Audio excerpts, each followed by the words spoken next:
Power star Pawan Kalyan ఇంతవరకు 500 కోట్ల club లో అయితే చేరలేదు. సహచరులంతా పాన్ ఇండియాలో దూసుకుపోతుంటే పవన్ మాత్రం చాలా వెనుకబడ్డారు. ఇప్పటికే రామ్ చరణ్, ప్రభాస్, బన్నీ, ఎన్టీఆర్ లాంటి వారు 500 కోట్ల క్లబ్ లో అయితే చేరిపోయారు. రీసెంట్ గా రిలీజ్ అయిన పాన్ ఇండియా చిత్రం హరిహర వీరమల్లుతో అయినా అది సాధ్యం అవుతుంది అనుకున్నా కానీ అవ్వలేదు. ఇక దీంతో ఇప్పుడు ఆశలన్నీ ఓజీ పైనే ఉన్నాయి. సుజీర్ డైరెక్షన్ వహిస్తున్న ఓజీ పై అంచనాలు భారీగానే ఉన్నాయి. గ్యాంగ్స్టర్ బ్యాక్ డ్రాప్ లో తెరకెక్కిస్తున్న చిత్రం ఇది.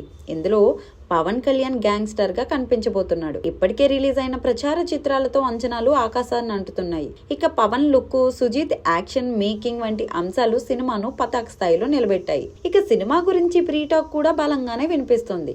ఈ నేపథ్యంలోనే ఈ సినిమా 500 కోట్ల క్లబ్ మార్క్ ను ఈజీగా దాటుతుందని అభిమానులతో సహా ట్రేడ్ వర్గాల వాళ్ళు అంచనా వేస్తున్నారు. ఇక ఓజీ అనంతరం పవన్ రేంజ్ మారిపోతుందనే డిస్కషన్ ప్రతి చోట జరుగుతోంది. పవన్ కూడా సక్సెస్ కోసం అంతే ఎదురు చూస్తున్నారు.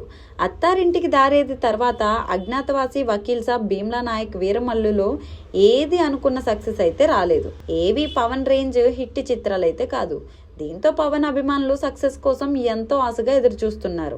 దీంతో తోటి హీరోలంతా 500 కోట్లు, 1000 కోట్లు అంటూ జాతీయ, అంతర్జాతీయ మార్కెట్ రేంజ్ కి వెళ్లిపోతుంటే అన్న మాత్రం వెనుకబడ్డాడనే బాధ నిద్రపోనివ్వడం లేదు. ఇక దీంతో ఓజీ బ్లాక్ బస్టర్ అవుతుంది, 500 కోట్లు కొల్లగొడుతుంది, మళ్లీ కాల్ ఎగరేసి తిరుగుదామంటూ ధీమా వ్యక్తం చేస్తున్నారు. పీకే కెరీర్ లో కల్ట్ హిట్ ఓజీతో పడుతుందని ఎగ్జైట్మెంట్ తో ఉన్నారు. పైగా పోటీలో ఉన్న నటసింహ బాలకృష్ణ కూడా తప్పుకున్న సంగతి తెలిసిందే. అఖండ 2 అనూహ్యంగా వాయిదా పడడంతో అది కూడా ఓజీ కలిసి వచ్చే అంశంగా ట్రేడ్ అయితే అంచనా వేస్తుంది.